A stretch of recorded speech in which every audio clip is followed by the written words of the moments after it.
Hidangan dari langit, Al-Maidah. Apakah itu hanya ada di masa lalu, di zaman Bani Israel? Ternyata di zaman sekarang juga ada, yaitu hujan ikan. Selain ikan, apa lagi ya? Ya ikan lah paling tidak ya. Jadi ikan itu jatuh seperti hujan dan penduduk-penduduk langsung mengambil. Itu rezeki dari langit. Kalau diteorikan itu berasal dari danau, itu nggak masuk akal ya. Artinya pertama kali ikan itu harus disedot, ya. Danau, laut lah, apalah gitu ya. Ikan itu disedot dulu, terus dilemparkan ke daratan. Pertama nyedotnya gimana itu, dan nggak pernah ada itu bukti-bukti bahwa ikan itu disedot terus dilempar ke daratan. Dan di daratan itu sendiri ikan itu kan vertikal, turun dari langit itu vertikal, bukan dari arah menyamping. Jadi bukan dari laut itu ikan, emang benar-benar dari atas. Nah, lagi-lagi kalau awan itu dianggap sebagai kumpulan kabut doang, maka kita masih bertanya-tanya.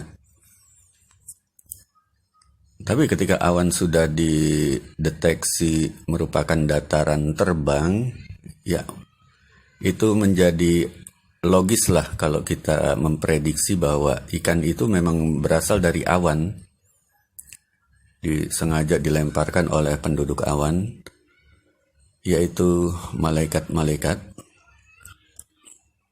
Nah, berarti di awan itu ada kehidupan dengan sistem pertanian, perikanan, teknologi apalagi ya. Termasuk geluduk itu, duar itu teknologi, itu bukan proses alam ya. Apalagi kalau ada kilat yang saling kelap-kelip ya, pernah ada itu. Dari sini juga pernah kelihatan ya. Ini di atas awan ada nyala-nyala yang saling bersaut-sautan antara satu awan dengan awan lain gitu. Itu bukan proses alam.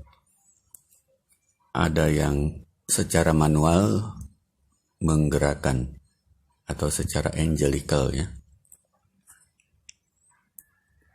Nah, kalau di awan itu ada produksi makanan, at least ya makanan, belum lagi yang lain-lain ya.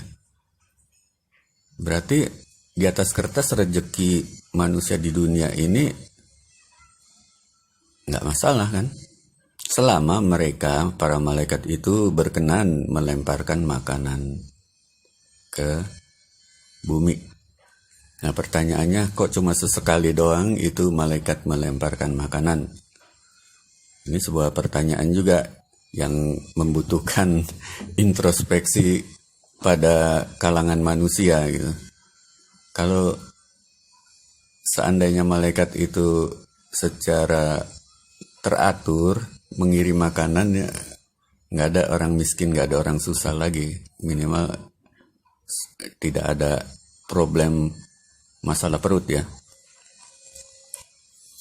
Begitupun juga kalau kita lihat di dataran tandus, terus ada hujan, tiba-tiba tumbuh berbagai macam pohon, rumput, dan lain sebagainya. Itu kemungkinannya ya memang bersama hujan itu disertakan dengan bibit-bibit yang dilemparkan oleh para malaikat. Bayangin awan itu ada berapa jumlahnya itu. Sehari kita dilewatin berapa banyak awan itu. Daratan terbang yang di dalamnya ada sistem produksi, ada sistem teknologi, kehidupan tersendiri yang selama ini baru sebagian kecil saja memberi berkahnya kepada manusia ya. What if kalau mereka kembali lagi ya, berkenan untuk melemparkan segala macam kebutuhan kita, bukan saja makanan, tapi yang lain-lain.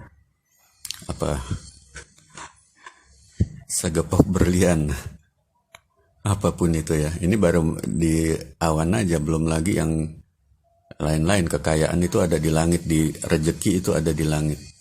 Kalau menurut Quran ya dibutuhkan takwa aja. Itu yang sulit ya. Takwa itu sesuatu hal yang sulit. That's why malaikat tidak begitu deras dalam mengirim rezekinya. Walaupun udah banyak sekali jasa malaikat ya, menurunkan hujan itu diguyur, bukan proses alam semata. Diguyur itu hujan itu. Umat YouTube yang meneliti tentang hujan pasti tahu itu. Ya, jadi yang dulu ada sekarang juga ada. Tidak ada yang baru di kolong langit ini, kata ahlul kitab ya. Kalau dulu ada, sekarang ya ada juga. Cuman kalau yang ada itu masih jarang-jarang, gimana caranya supaya diseringkan,